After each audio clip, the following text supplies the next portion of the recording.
அஸ்ஸலாமு அலைக்கும் வரஹ்மத்துல்லாஹி வபரகாத்துஹு. அன்பாத அனைத்து உறவுகளுக்கும் இனிய மதிய வணக்கம். பதிவு நாள் 30 ஜூலை வியாழக்கிழமை 2026. நிலைமை மிக மோசமாக மாறியது. மறுபடியும் ஈரான் மீது மிகவும் கடுமையான தாக்குதலை ஆரம்பிக்கிறோம் அப்படின்னு அமெரிக்கா அறிவிச்சிட்டாங்க.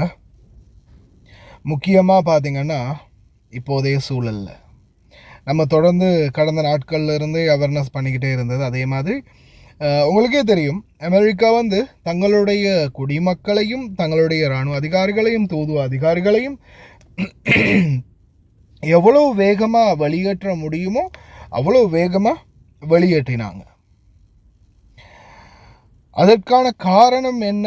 அடுத்தது விமான பயணங்கள் தடைப்படலாம், அதே போல் வான்வெளிகள் மூடப்படலாம், நிலைமை இன்னும் மோசமாகலாம், போக்குவரத்துகள் தடைப்படலாம். அந்த மாதிரி ட்ரம்ப் ஒவ்வொன்றா சொல்லி சொல்லி சொல்லி அவங்களுடைய அந்த ஆட்களை அலர்ட் பண்ணின விதம். அதே மாதிரி இந்த நாட்களில் சில நாட்கள் ஒரு 2-3 நாள் நிறுத்தி வச்சதுக்கான காரணமே ரீஃபில் பண்ணுறதுக்கு. இப்போது வண்டி ஒன்று ஓடிக்கிட்டு இருக்கும்போது இடையில் நிறுத்தி என்ன செய்வோம்? பெட்ரோல் ஃபில் பண்ணுவோம். தொடர்ந்து ஓட முடியாது இல்லையா? பெட்ரோல் ஃபில் பண்ணுவோம். அந்த மாதிரி தான் பார்த்திங்கன்னா இந்த யுத்தம் நடந்துக்கிட்டு இருக்கும்போது இடையில் இவங்க நிறுத்துகிறாங்க அப்படின்னும் போது இவங்க சரி நிறுத்திட்டாங்க, நல்லதாக போச்சு, இனிமேல் யுத்தம் நடக்காது அப்படின்னு நாம் சந்தோஷப்படுறது அது ஒரு என்ன சொல்கிறது, காணல் நீர் மாதிரி இல்லை, இந்த ஓடுற தண்ணியில் எழுதி விட்ட மாதிரி தான் அந்த சந்தோஷம் அப்படின்னு நினச்சிக்கொள்ள வேண்டியது தான். என்ன காரணம்னு பார்த்தீங்கன்னா, முக்கியமான காரணமே இதுதான். இவங்க யுத்தத்தை நிறுத்துறதே அட்டாக்கை ஹோல்ட் பண்ணி கொஞ்சம் அவங்களுடைய நிலைமைகளை சரி பண்ணி அந்த பெட்ரோல் ஃபில் பண்ணுவாங்க இல்லையா, அது மாதிரி ஃபுல் டேங்க் அடிச்சுட்டு மறுபடியும் ஸ்டார்ட் பண்ணுறா அப்படின்ற மாதிரி தான் இவங்களுடைய நிலைமை. என்னை பொறுத்த வரையில் என்னுடைய உபதேசம் என்னென்னு பார்த்தீங்கன்னா, இந்த நாட்களில் போக தயாராக இருக்கிறவங்க இனிமேல் இல்லைப்பா மிடில் ஈஸ்ட் பக்கமே வாரதில்லை அப்படின்னு நினச்சி போக தயாராக இருக்கிறவங்க கிளம்ப பாருங்கள். அதே மாதிரி அது என்ன நடந்தாலும் சரி, நம்மளுக்கு இங்கே வந்தால் தான் நம்ம பொழப்பு ஓடும் அப்படின்ற நிலைமையில் இருக்கிறீங்க இல்லையா, இப்போ நாட்டுக்கு போய் லீவில் இருக்கிறீங்க இல்லையா, இந்த நாடுகளுக்குள்ளே வரணும் அப்படின்ற நோக்கத்தில் இருக்கிறவங்க வர பாருங்க. அதே மாதிரி நாட்டுக்கு போனோன்னா மறுபடியும் நம்ம நிலைமை எப்படி ஆகுமோ, திருப்பி இந்த நாடுகளுக்குள்ளேயும் வர முடியாமல் போனால் கடைசியில் சோத்துக்கு சிங்கி தான் அடிக்கணும். ஓப்பனாக சொல்கிறேன், சிலவருடைய நிலைமை இன்றைக்கி அதுதான். வருஷம் எத்தனை வருஷமாக காலங்காலமாக இருந்து இங்கே உழைச்சாலும் ஒரு மாதம் காசு அனுப்பலைன்னா அடுத்த மாதம் நாட்டில் நம்மளுடைய நிலைமை ரொம்ப மோசம் அப்படின்ற நிலைமையில் இன்றைக்கும் எத்தனையோ பேர் இருக்கிறாங்க. அதுதான் உண்மையான நிதர்சனம். பலருடைய நிலைமையும் அதுதான். ஏன்னா தங்களுக்காகன்னு சேமிக்கிற அளவுக்கு நிலைமையும் இருக்கல, நாட்டு நிலைமையும் அந்த அளவுக்கு இருக்கல, அதே மாதிரி சேமிக்கக்கூடிய அளவுக்கு நாட்டுடைய பொருளாதாரமும் இருக்கல. அதே போல் போனால் நம்மளுக்கு இதுதான் நிலைமை, நம்ம நிலைமை இதுதான், போகலாமா வேணாமா அப்படின்னு யோசிக்கிறீங்களா? அப்போ கொஞ்சம் பொறுமையாக நிதானமாக யோசித்து ஒரு முடிவெடுங்க. அங்கே போனதுக்கப்புறமா இந்த பக்கம் வரவும் முடியாது, ஃப்ளைட்டும் வேலை செய்தில்லை, இன்னொரு பக்கம் நம்மளுக்கு இந்த மாதிரியான ஒரு நிலைமை ஆகிடுச்சு, என்ன செய்கிறது, பொழப்புக்கும் வழியில் அப்படின்ற நிலைமைக்கு நீங்கள் தள்ளப்பட போகிறீங்க அப்படின்னா கொஞ்சம் சிந்தித்து செயல்படுங்க. அதாவது குறிப்பாக அந்த வீடுகளில் வேலை செய்யக்கூடியவங்களை நான் சொல்கிறது. ஏன்னா இப்போ உங்களுக்கு என்ன நடந்தாலும் இந்த நாட்டில் நம்ம வீடுகளில் இருக்கிற நாம்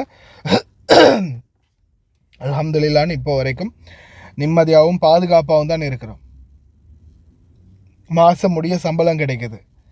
இன்றைக்கி நிறைய தொழிலாளர்கள் வெளியில் வேலை செய்கிறவங்க, கம்பெனிகளில் கடைகளில் வேலை செய்கிறவங்க மிகப்பெரிய ஒரு அசௌகரியத்தை எதிர்கொண்டு இருக்கிறாங்க. பலருக்கு சம்பளம் இல்லை, பலருக்கு வேலைவாய்ப்பு இல்லை, மிகப்பெரிய ஒரு கஷ்டத்தையும் துன்பத்தையும் அவங்க கொடுத்துக்கிட்டு வராங்க இந்த நாட்களில். அப்படி இருக்கும்போது இந்த வீடுகளில் இருக்கக்கூடிய உங்களுக்கு சம்பள பிரச்சனை ஒன்று இல்லை, சாப்பாடு பிரச்சனை ஒன்று இல்லை, தங்குமிட பிரச்சனை ஒன்று இல்லை. ஏதோ நம்ம வேலையை செய்கிறோம், மாதம் முடிஞ்சால் சம்பளம் கிடைக்குது, போயிட்டுருக்கிறோம்ன்ற மாதிரி தான் நிலைமை இருக்குது. அப்படியான சூழலில் நீங்கள் இருக்கிறீங்கன்னா யோசித்து முடிவெடுங்க. போகலாமா, போனால் நம்மளுக்கு என்ன ஆகும், நாட்டுக்கு போன பிறகு நம்மளுக்கு திருப்பி இங்கே வர முடியாமல் போனால் நம்மளுடைய நிலைமை என்ன அப்படின்ற எல்லாத்தையுமே நல்லா சிந்திச்சுட்டு ஒரு தீர்மானம் எடுங்க. இன்ஷா அல்லாஹ் பார்ப்போம் என்னதான் நடக்க போகுதுன்னு பிரார்த்தனை பண்ணுவோம். முடிந்த வரைக்கும் இந்த யுத்தம் முடிவடைந்து அமைதி நிலவட்டும் அரபு நாடுகள்லன்னு. ஆனால் நிலைமை அப்படி பார்த்தா தெரியல, ரொம்ப மோசமாக தான் போயிட்டுருக்குது. அதனால் சிந்திச்சு செயல்படுங்க. On the attack, the drone attack on the LNG tanker off of Egypt, what can you tell us about that? And is there any indication it's Iran related? Does it represent? Well, I'm going to give you a report. I've been briefed. It's a little more of the same, but it's going to be straightening out. It's going to be straightening out. In the meantime, we're going to be hitting them very hard because it's our turn to hit them. They know it's coming. They're asking us not to do it, but they tried shooting it last night. So we had 5 rocket shots going 8,500 miles an hour, and all 5 rockets were knocked down to the ground. But they nevertheless took a shot, so it's our turn.